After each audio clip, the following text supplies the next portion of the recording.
Prosseguindo o estudo dos Evangelhos, estamos na página 17 do nosso livro.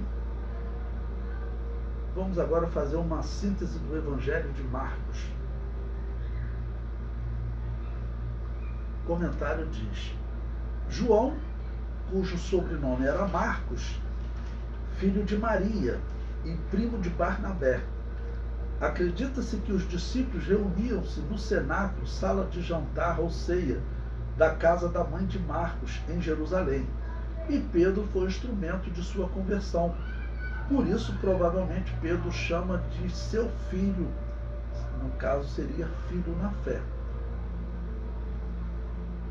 Marcos não foi testemunha ocular do ministério de Jesus. Porém, acredita-se que o seu evangelho foi escrito baseado no que Pedro lhe contava. Marcos passou a acompanhar Paulo e Barnabé em Atos 12, 25, até que apartou-se deles voltando para Jerusalém. Bom, uma pausa aqui para poder tentar explicar, a razão que levou Marcos a se afastar deles nessa viagem. Pois bem, como eu disse para vocês, Marcos, observe, ele escreveu ali próximo do ano 51, 52 da era cristã. Essa primeira viagem missionária de Paulo, quando Marcos iniciou, acredita-se que ela ocorreu no ano 46. Então vamos dizer que ele iniciou a viagem no ano 46, no meio da viagem, retornou. No ano 47 ele está de volta à Judéia, a Jerusalém. Eu coloco a possibilidade, isso não tem na história, irmãos. Ninguém sabe, literalmente, por que Marcos retornou e deixou Paulo e Barnabé. Alguns dizem que estava fora do plano de Deus. Deus não determina as atitudes, as ações dos homens, Bom, pregar o Evangelho estava dentro dos planos de Deus. Eu acredito que não havia nenhum empecilho até para ele estar junto com Paulo e Barnabé. Não ocorreu nenhum problema. Qual a razão? Bom, como nós temos o ano 46 e ele voltaria no ano 47, veja, 4 anos depois é considerado a data que ele escreveu o seu Evangelho. Ah, pastor, mas 4 anos ou 3 anos para escrever um evangelho, isso é muita coisa, né, pastor? Irmãos, para você copiar um livro nos dias do Novo Testamento, por exemplo, o evangelho, o livro do profeta Isaías, por exemplo, levava cerca de 6 meses copiando e conferindo, porque Mateus, até como israelita, e como pessoa que vivia de escrever, trabalhando para o Império Romano, ele certamente fazia uso dessa linguagem do Novo Testamento, tanto do aramaico quanto do grego. Então, ele escrevia bem, ok? Então, o Evangelho de Marcos, nós não temos essa característica de Marcos. Mas, se você levar 6 meses até para fazer uma cópia desse evangelho, quanto tempo ele levaria para ele coletar informações?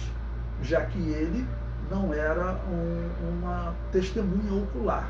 Os apóstolos, no caso Mateus e João, eles participaram daqueles eventos.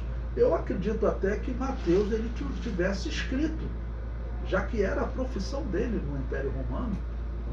Eu acredito até que ele tenha escrito alguma coisa, feito anotações, isso é normal. Para quem tinha uma certa condição financeira, ele poderia ter papiros ou pergaminhos, ele pode ter escrito algumas coisas, ele pode ter escrito também tudo depois, o Espírito Santo dele feito lembrar, mas ele pode ter até escrito alguma coisa. Mas Marcos, ele teve que pegar informações com Pedro. Agora imagine você parar para escrever um livro desse tamanho, com as pessoas precisando pregar o Evangelho, períodos de perseguição. tendo que andar por vários lugares solucionando o problema de falsa doutrina. Então eu considero natural acreditar que Marcos se afastou de Paulo, tá bom? E de Barnabé.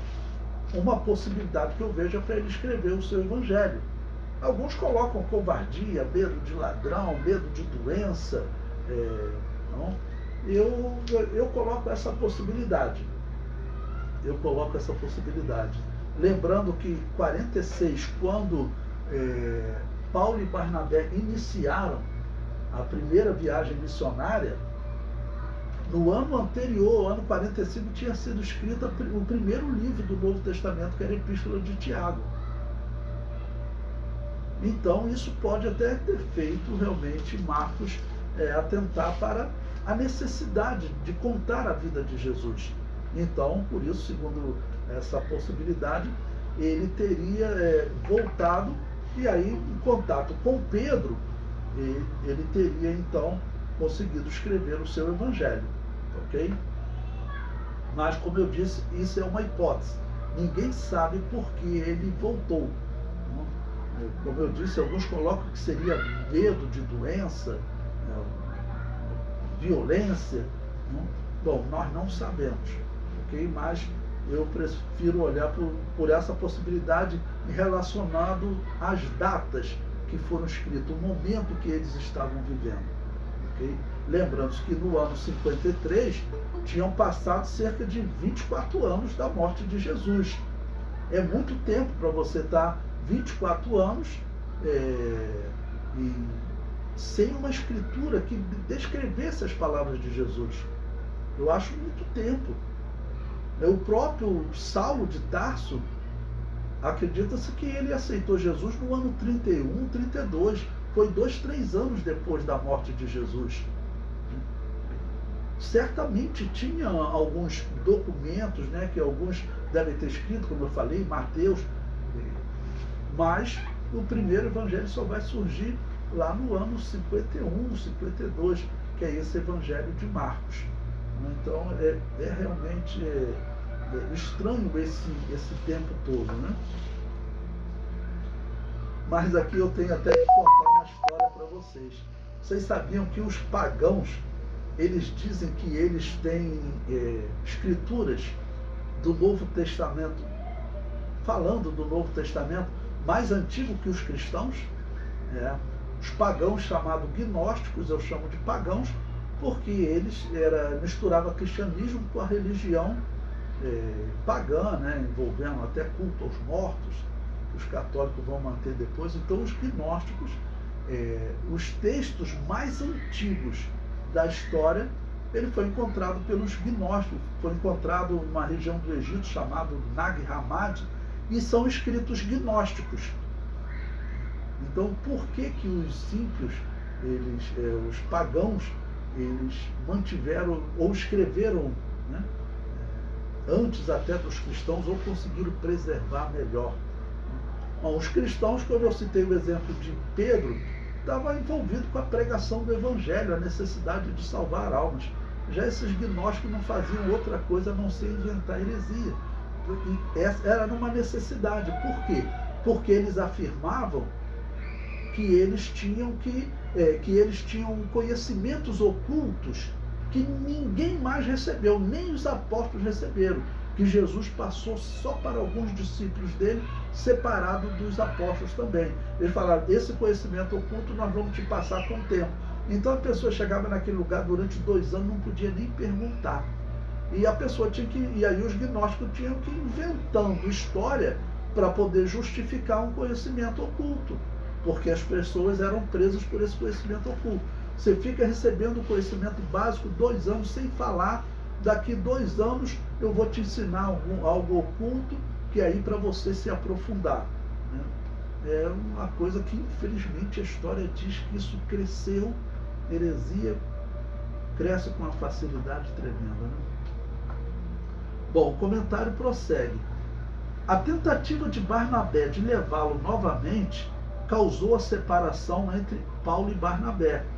Então, na segunda viagem missionária, e aqui eu vou colocar para vocês, A segunda viagem missionária foi o quê? Foi no ano 48. E a terceira viagem missionária no ano 51, para nós podermos comparar na data. Então, no ano 48, Barnabé quis levar novamente Marcos, porém, eles acabaram separando. Porém, Paulo demonstra a importância de Marcos no seu ministério em 2 Timóteo 4,11. Acredita-se que foi escrito em 53 da era cristã. É o menor dos evangelhos. Os romanos não eram grandes admiradores da leitura de longos textos, preferiam leituras curtas e objetivas. O Evangelho de Marcos é o menor em porção literária dos 4 evangelhos. Bom, no tópico anterior, na aula anterior, eu falei com vocês que o Evangelho de Marcos ele foi escrito aos romanos, historicamente, a igreja que estava em Roma, que eles teriam pedido para escrever a eles. E como cristãos romanos, o que se interpreta na história é, de alguma maneira, ele vai escrever um texto para alcançar aquelas pessoas. Então diz que os romanos não gostavam de longa leitura. Os romanos eram de leitura mais objetiva. Então, por isso, Marcos, no seu evangelho, ele é mais objetivo. É uma leitura, uma escrita menor, em termos de conteúdo literário. Tema: apresenta Jesus como servo de Yahvé. Diferentemente de Mateus, que destaca a chamada messiânica de Jesus Cristo, Marcos destaca Jesus como servo, humano e afetivo, que tinha compaixão e tocava. Por exemplo, vamos abrir Marcos, capítulo 1, o versículo 41. Diz o seguinte: e Jesus, movido de grande compaixão, estendeu a mão e tocou e disse-lhe: quero ser limpo. Então, você vai encontrar diversas vezes usando assim expressões mais humanas, que se indignava e se condoía, que admirava-se, que tomava pela mão e que também abraçava. E por que transmitir essa humanidade? Bom, os judeus esperavam um rei, esperavam um Messias. Então era importante dizer para eles que Jesus era esse Messias. Okay? Então, no seu evangelho, os temas que serão debatidos, Mateus vai estar sempre argumentando, tentando deixar claro que Jesus era o Messias. Os romanos, eles não esperavam um Messias. Okay? Os romanos que estão aceitando Jesus, eles têm que abandonar aquela crença em Júpiter, naquelas divindades, e agora conhecer uma nova fé. Conhecer uma nova fé. E o que Marcos quer destacar para eles? Olha, eles eram os senhores do mundo. Tá bom? Então, cristão ele tem que ser humilde. Cristão ele tem que ser simples. O sentimento cristão é assim. O cristão ele não procura os primeiros lugares. Não. O cristão ele tem um sentimento de simplicidade. Isso é observado pelos ímpios. Esse é o testemunho mais comum de se ouvir nas igrejas. É uma pessoa que ganhou alguém para Jesus num trabalho, se aproximou dela, a pessoa falou: poxa, eu sabia que você era cristão, eu vi que o seu comportamento era diferente, e acaba que o diálogo vai prosseguir e ganha aquela pessoa para Jesus. Isso é comum, tá bom? Um sentimento de humildade, de simplicidade, de servir. E os cristãos romanos que aceitavam Jesus, eles tinham que ter agora esse sentimento. Ele não agia em primeiro lugar como um senhor do mundo. Não. Ele agia agora como um servo. Sobre os judeus, principalmente os cristãos da Judéia, os romanos deveriam colaborar, enviar ajudas para eles, Os judeus não estavam, os cristãos da Judéia, pobres, não estavam ali para pagar impostos para eles. Eles eram irmãos agora, não? E deveriam agir diferente. E qual o exemplo que eu vou deixar para vocês? O nosso Senhor, ele veio para servir. Ok? Terceiro, capítulo 3, propósito. Mostrar o Messias que veio para servir. Marcos tinha a intenção de deixar claro para os romanos que Jesus não veio só para os judeus e que também não veio para fazer guerra aos romanos, como os judeus acreditavam. Por isso, pouco fala-se no Messias. Uma das poucas exceções é Marcos capítulo 8, versículo 27 a 30. Então, essa falta de temática do Messias e procurar enfatizar o servo está ligada a essa característica dos romanos. Ao mesmo tempo, ele diz que Jesus é o Salvador, então ele é o Rei, ele é o Messias, prometido nas Escrituras judaicas. Mas as Escrituras judaicas, ela vai ser sempre validada pelo Novo Testamento, então isso vai ser explicado aos romanos. Olha, a Escritura que nós seguimos é a Escritura judaica, é o mesmo Deus do Antigo Testamento. De novo, a gente tem que lembrar aqueles gnósticos, né? Que vão surgir aí, ainda no período, na época do livro de Atos dos Apóstolos, aquele mago que vai tentar comprar os dons dos apóstolos, né? Esses gnósticos diziam que o Deus do Antigo Testamento não é o Deus cristão, que o Deus do Antigo Testamento era um Deus mau e que Jesus veio para desfazer as coisas que ele fez de ruim no Antigo Testamento. Isso é uma coisa horrível, mas era o que os gnósticos ensinavam. Tá? Mas a verdade é que nós acreditamos, o Deus do Antigo Testamento é o Deus do Novo Testamento. O Novo Testamento é o cumprimento das profecias do Antigo Testamento, que infelizmente os judeus não entenderam. Os judeus não entenderam. Usaram o livre-arbítrio deles para essa decisão errada, infelizmente. Bom, capítulo 4. Para quem foi escrito?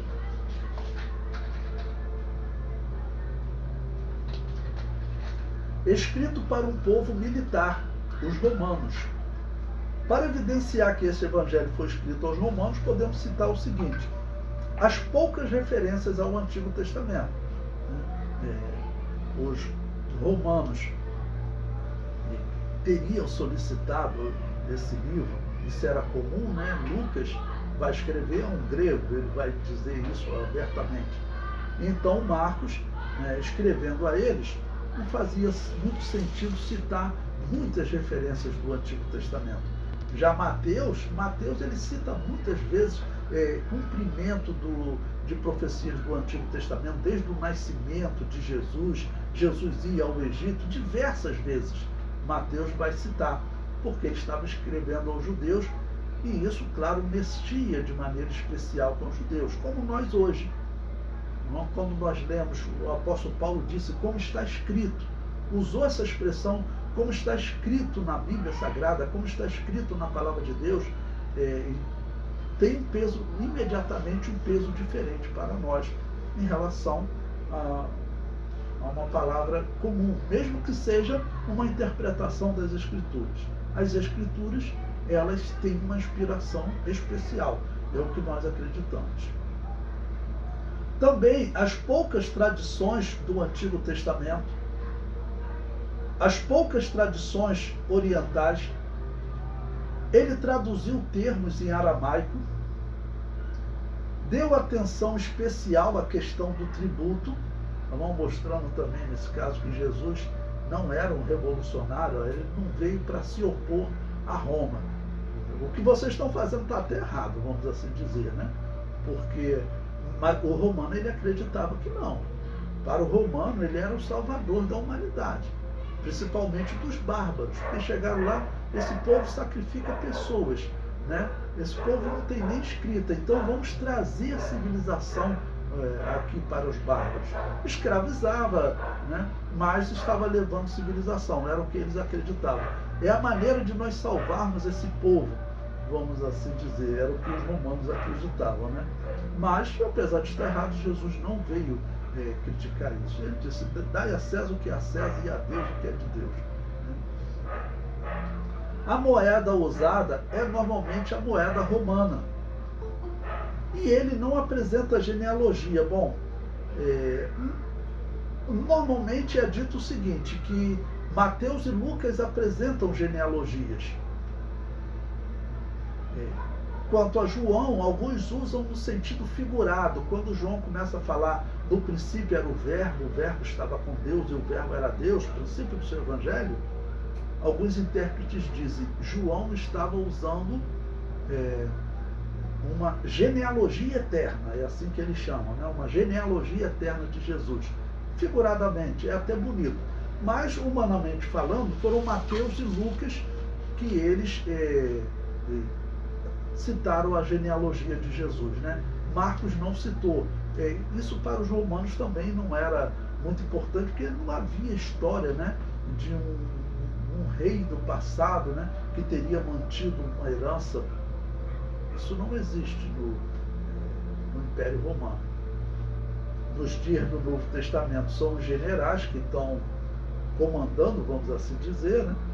E César, que tinha organizado o Império cerca de 50 anos antes, eles eram todos generais que chegaram e falaram assim, eu tenho o maior exército, agora eu vou mandar. Então não havia esse pensamento até de um salvador futuro, não havia, porque eles acreditavam que os deuses determinavam tudo.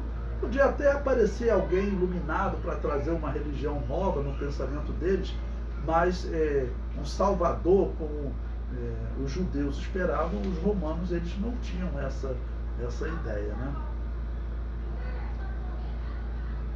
O comentário prossegue. Os israelitas tinham por hábito o uso de parábolas, como também os gregos. Mas os romanos não faziam muito uso dessa linguagem figurada. Por isso temos poucas parábolas. Enquanto, principalmente Mateus, você vai achar mais.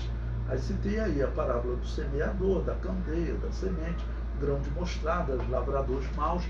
Mesmo Lucas, que escreve a um grego, ele usa mais parábolas do que os romanos, ok? Do que Marcos, na escrita aos romanos. Bom, a data, essas datas são sempre aproximadas. Se vocês forem procurar na internet, vocês vão encontrar datas variadas, né? Vai ter gente também, os liberais teológicos, vão dizer que o Evangelho de Marcos, por exemplo, foi escrito lá no ano 200, que na verdade não foi nem Marcos que escreveu, foi outro, ou fala no ano 100, quando Marcos já teria até morrido. Até relacionado ao Evangelho de João, eles falam isso, né? Mas, historicamente, a data mais aceita é próximo do ano 50, entre o ano 50 e 60, alguns falam até no ano 70, porém, o ano 52 é a data mais citada. E, como eu disse, são sempre datas aproximadas, então eu não entro muito no detalhe, não. Bom, capítulo 6, contexto histórico. Marcos abandonou Paulo e Barnabé durante a primeira viagem missionária, que aconteceu entre 47 e 49. Como este evangelho tem data de escrita entre 49 e 52, é possível que Marcos os tivesse deixado para se dedicar à escrita deste evangelho e ter levantado dados durante 1 ano, 2 anos, até 3 anos, nós não sabemos. Capítulo 7, a palavra-chave é servir. E no capítulo 8, outras características, né, desse evangelho. Okay? Bom, primeiro, omissões importantes. Como ele é um evangelho assim, mais breve do que os outros, ele acabou omitindo algumas coisas que eu destaco aqui para vocês. Por exemplo, ele não fala do nascimento virginal. O nascimento virginal, ele estava profetizado lá no Éden, é o que nós dizemos. Quando foi profetizado que Jesus nasceria de uma virgem? Eu digo que a primeira simbologia nasce no Éden. Como? Está escrito que o Salvador, né, ele seria a semente da mulher. O que significa isso? A ciência fala até hoje, né, e antigamente os filósofos falavam que a semente da vida está no homem. Ela é transferida para a mulher e a mulher, né, ela então recebe essa semente da vida e a vida se desenvolve nela. Hoje a ciência dá uma explicação dizendo que a semente da vida realmente está no homem e essa semente da vida ela se une ao óvulo da mulher e assim surge uma nova vida. Tanto que os antigos e até hoje, né, o esperma ele é chamado de sêmen. Os antigos chamavam, né, de sêmen ou semente, ok? Traduzido. Então, quando diz que o Salvador seria a semente da mulher, está ensinando que o homem não participaria, ou seja, a semente, né, que está no homem não seria dada.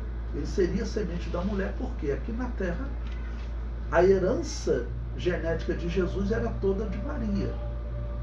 Nós sabemos hoje, pela explicação da ciência, que o DNA ele tem um código, ok? Que ele vai ser a união do código do homem com o código da mulher. Tem até, vou aproveitar, tem muitas irmãs aqui na sala, né?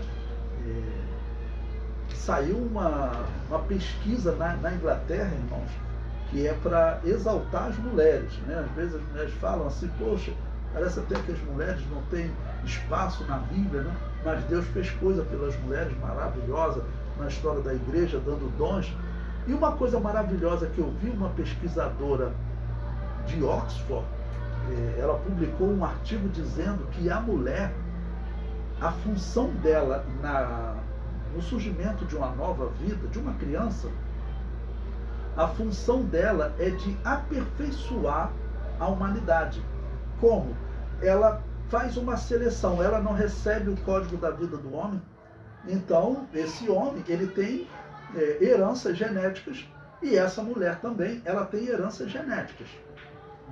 Então o código genético da mulher ele faz uma seleção, ele pega o que é melhor no homem e o que é melhor na mulher, ou seja, em mim o código dela está dizendo. Então ele seleciona partes do código do homem, partes do código dela mesmo, junta isso e gera o novo filho.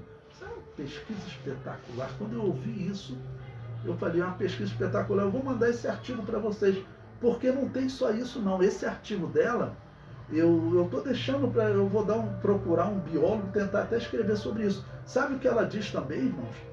Que é uma coisa bonita que ela diz sobre o homem, é que o DNA do homem ele vem escrito quando vai nascer o primogênito do homem, o primeiro primogênito.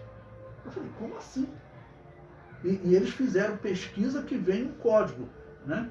Por exemplo, meu filho, Levi Júnior, nasceu em 1995, ok? Então, nesse período, eu tinha 32 anos. Ela diz que no meu código genético vinha escrito lá, tá bom? Que quando eu tivesse 32 anos, nasceria o meu primogênito. Eu falei, isso se for confirmado, isso é uma profecia. No meu entender, isso se for confirmado, será assim a prova final dada pela ciência de que Deus realmente criou o homem. Porque hoje a ciência já tem dificuldade de explicar que essa vida complexa que é o homem surgiu como obra do acaso. A ciência já tem dificuldade de explicar. Vai ver até como um vírus é vencido pelo nosso organismo. As várias etapas que eles falam, o nosso, esqueci a expressão que se dá, né? Mas o nosso organismo, as defesas do nosso organismo, elas agem de várias maneiras para matar um vírus. E depois que ela mata o vírus, ela estuda, porque esse vírus tem um DNA também, um código genético gigantesco. E ela pega esse código genético e faz o seguinte, agora que eu já te venci, agora eu conheço o seu código genético, eu vou armazenar esse código genético e a próxima vez que você chegar aqui, a gente já sabe como te matar. O que a vacina faz? A vacina pega o vírus morto ou enfraquecido, joga no teu organismo, o teu organismo faz o seguinte, chegou um invasor aqui, estuda o código, mata, ele está fraquinho, né? Ou já está morto, estuda o código genético dele, pega e grava no seu DNA. Isso quem faz é o organismo humano. A ciência não sabe fazer isso. Os cientistas têm medo. Alguns querem aprender, querem alterar o DNA humano, mas eles falam o seguinte, olha, nós não sabemos o que pode acontecer, nós podemos errar, porque o código é extremamente complexo. Então a ciência já tem dificuldade de explicar que isso é obra do acaso. E se uma cientista de Oxford, eu vou esperar esse conhecimento até avançar. Mas se isso for comprovado, eu digo para vocês o seguinte, está decretado, definitivamente, para mim já estava até decretado. Mas agora até os cientistas terão que reconhecer. Não tem como o evolucionismo dizer que o DNA evoluiu como obra do acaso. Se for verdade que no DNA tem uma profecia, o homem quando nasce, tem dizendo lá, tem um código que diz qual a idade dele quando vai nascer o seu primogênito. Eu vou passar essa pesquisa para vocês que é muito interessante. Ok?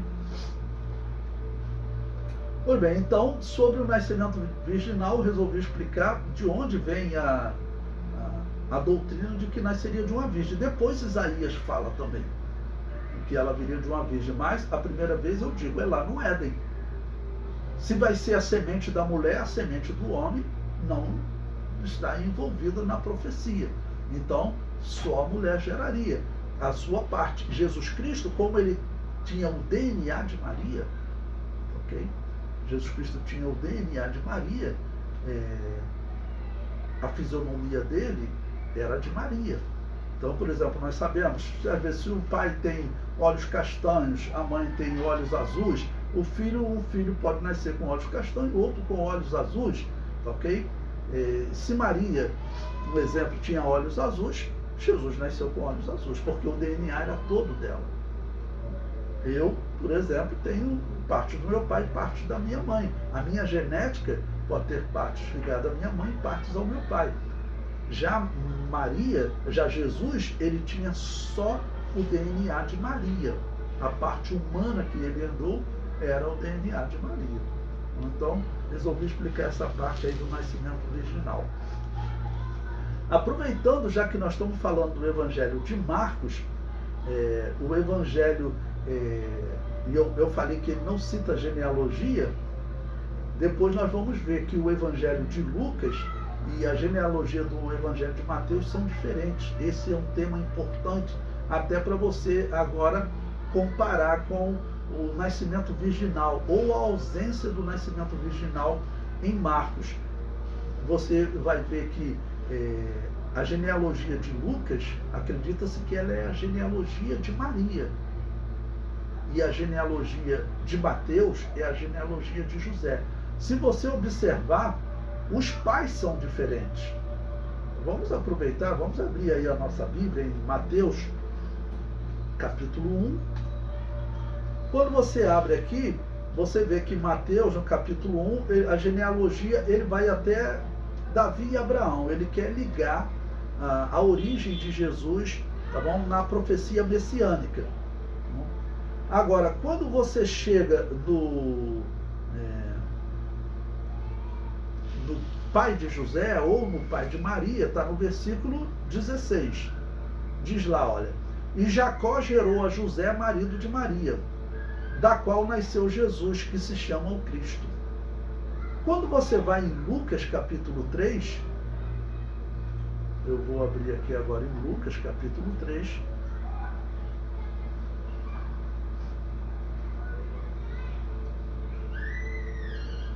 vou ler a partir do versículo 23, ele diz assim, e o mesmo Jesus começava a ser de quase 30 anos, sendo como se cuidava filho de José e José de Eli.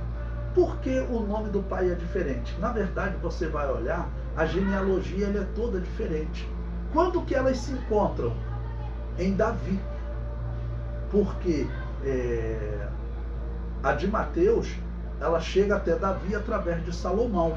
Mas a de Lucas, ela chega até Davi não por Salomão, mas por um irmão dele, chamado Natã. Ok? Bom, vamos ver aqui, olha.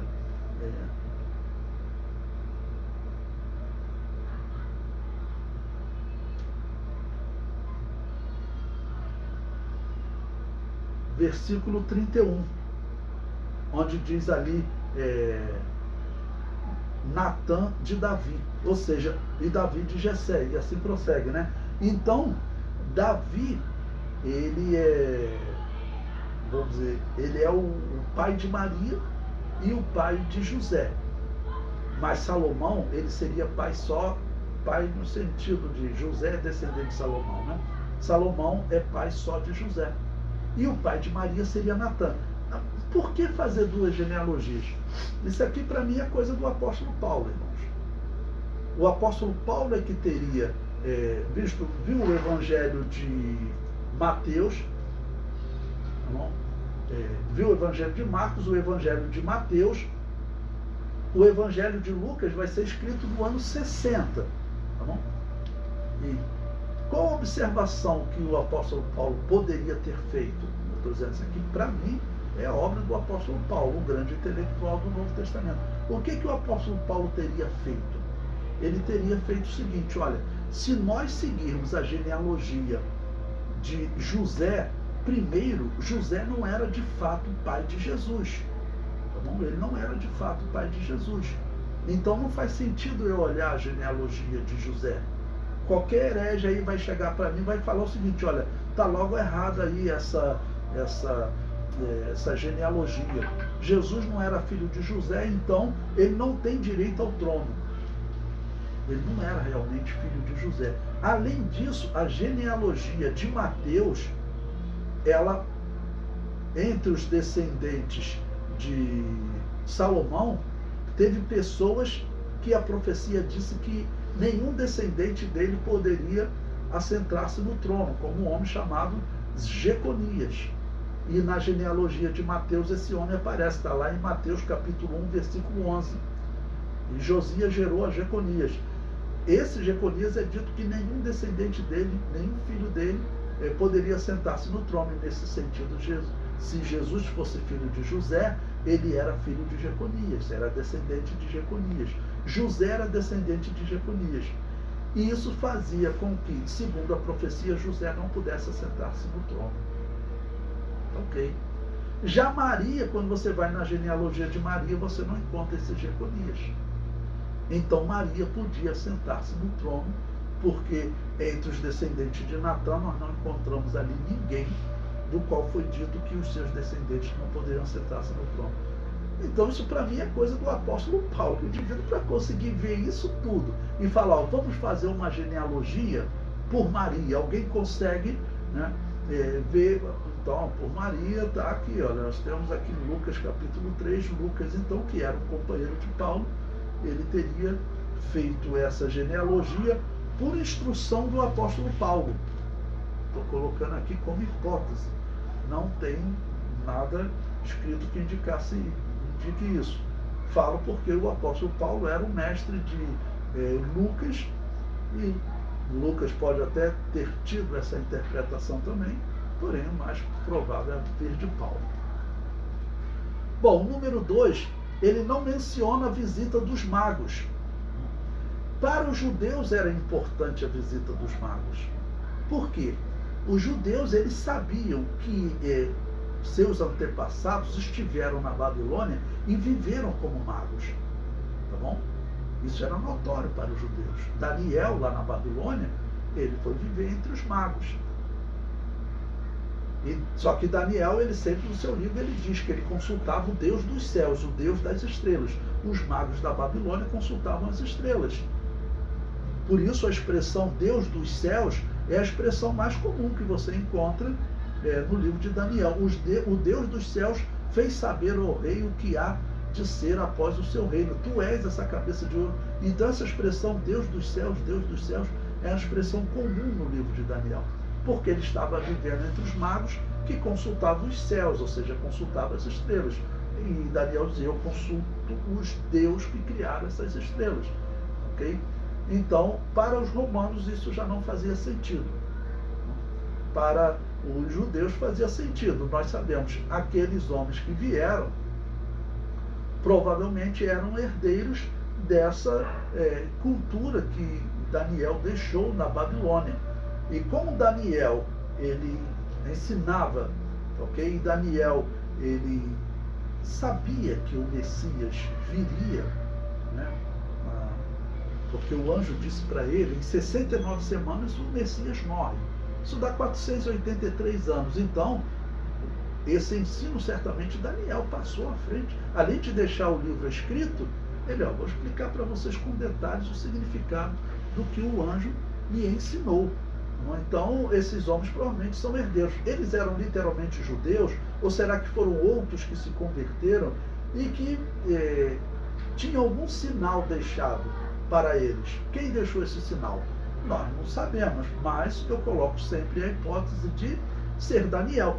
Tudo que nós não temos um texto, literalmente, nós colocamos hipótese. Aí os hereges colocam hipótese que eram feiticeiros, que descobriram que Jesus vinha ao mundo. Não, nada de feiticeiro. A expressão mago não tem sempre o significado, né, de feiticeiro. Era usado também para descrever sábios, pessoas que estudavam os corpos celestes. Não é impossível que Deus tenha deixado um sinal também no céu para anunciar a vinda do seu filho. Lembre-se que quando Deus criou todas as coisas, e ele vai criar o sol e a lua, então, ele diz que os céus, eles foram criados para sinais, tempos e estações. Foi essa a expressão. Então, além de tempos e estações, nós temos sinais. Ou seja, não é impossível que Deus tenha preparado realmente algum sinal para o nascimento do filho dele. Pois bem, mas Marcos não cita aqui, né? Tá bom? Então, um servo não recebe homenagens nem adoração como os magos deram a Jesus. Número 3, ele também não cita o Sermão do Monte. No Sermão do Monte estão as leis do reino. E um servo não dita leis e nem tem reino. Essa é a interpretação da ausência do Sermão do Monte, que vamos considerar. É fundamental, é importantíssimo, né?